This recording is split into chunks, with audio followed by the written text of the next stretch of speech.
I never cared for office parties. They always felt like staged performances. Too many bright smiles, too much laughter. Everyone pretending their lives glittered more than they really did. But when my wife, Olivia, insisted I join hers, I agreed. "It's just one night, Aaron," she'd said, smoothing my collar with that blend of affection and quiet impatience. "You'll finally meet the people I work with." 8 years of marriage taught me when her requests were really commands. So that Friday night, I put on my best jacket and followed her into a hotel ballroom, washed in golden light and heavy perfume. Her colleagues were exactly as I imagined, men flashing their watches, women laughing, like they were being filmed. Olivia fit right in. She was magnetic, radiant beneath the chandeliers, moving through the crowd like she belonged there.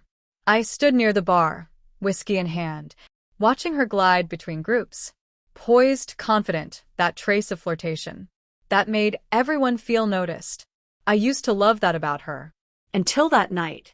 He appeared halfway through, tall, sleek, with a grin too practiced to be real. Ethan. I'd heard the name before. "He's harmless," Olivia once said. "Just one of those guys who thinks he's funny."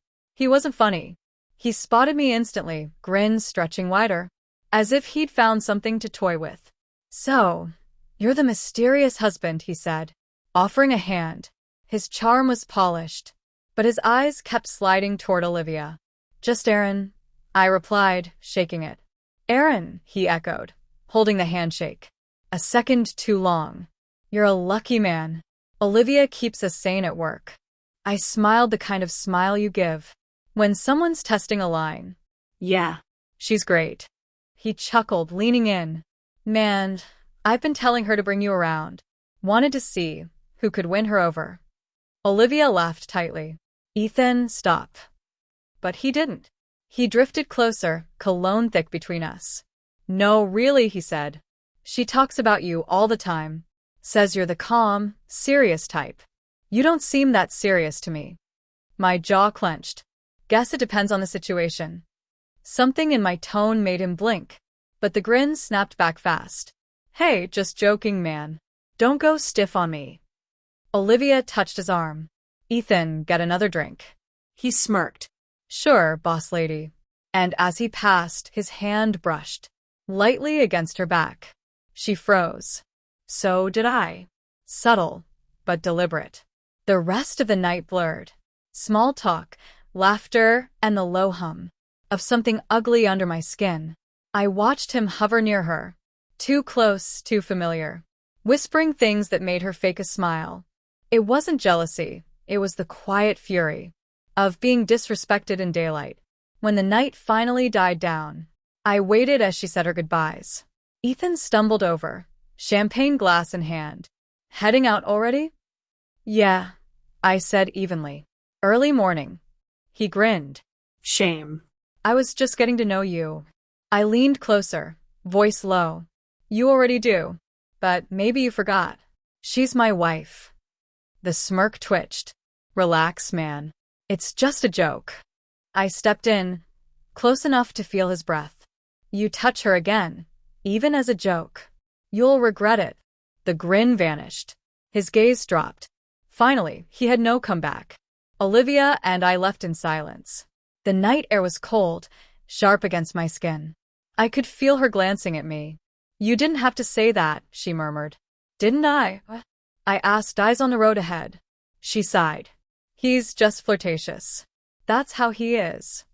Then he can be that way with someone else." She didn't answer, and for the first time, walking beside her felt different, like space had opened between us. In the car, the silence was heavy.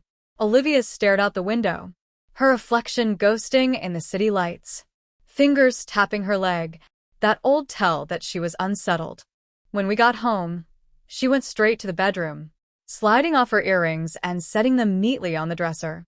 I stood in the doorway, loosening my tie. "You embarrass me," she said finally, eyes on her reflection. "I protected you," I answered. She turned then, her jaw tight. "From what?" "A harmless joke." "You made a scene." I didn't make a scene. I made a point.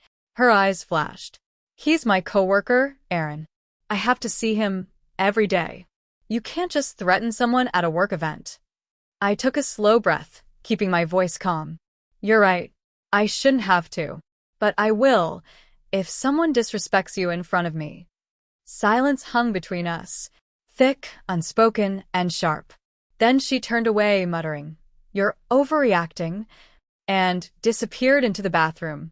I didn't sleep much that night. My mind kept replaying it. Ethan's grin, the brush of his hand, the discomfort she tried to hide. I wasn't angry at her. I was angry at how easily men like him blur boundaries and call it harmless. The next morning, she was distant. Coffee. Phone. Silence. I could tell she wanted to bury it, pretend the night had never happened. But I couldn't unsee it. A few days later, over dinner, she said casually, "Ethan texted to apologize. Said he drank too much." I looked up. Did he? She hesitated. He said he hopes there are no hard feelings. I nodded slowly. And what did you say? That it's fine. That you just took things the wrong way. Something in me went still. You told him that? She frowned. Aaron, I'm trying to be professional. It's not a big deal. But it was. It was a very big deal. Because instead of standing with me, she was smoothing it over for him. I said nothing that night. But something shifted. I started noticing small things. Her phone lighting up at dinner. The quiet laugh when she read a text. The way she tilted the screen away from me. One evening, while she showered, her phone buzzed again. A preview flashed across the screen. Ethan, you handled him well the other night. You really are amazing. My chest tightened. I didn't open it. I didn't need to.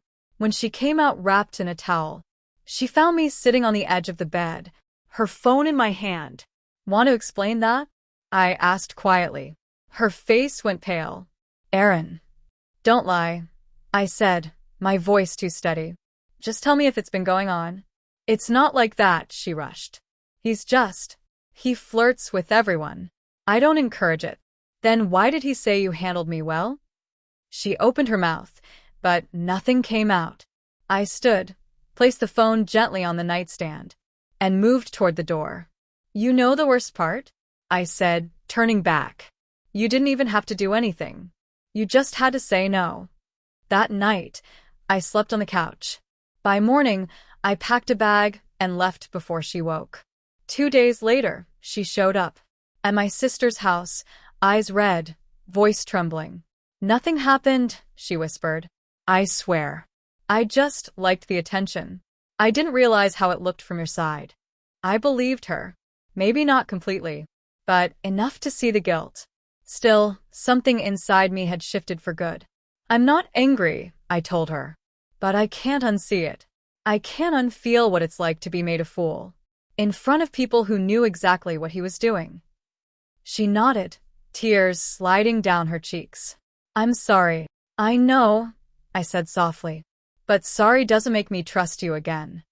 When I left that day, I didn't slam the door. Didn't shout. I just walked away quietly. The way you leave a burning building. You don't argue with the fire.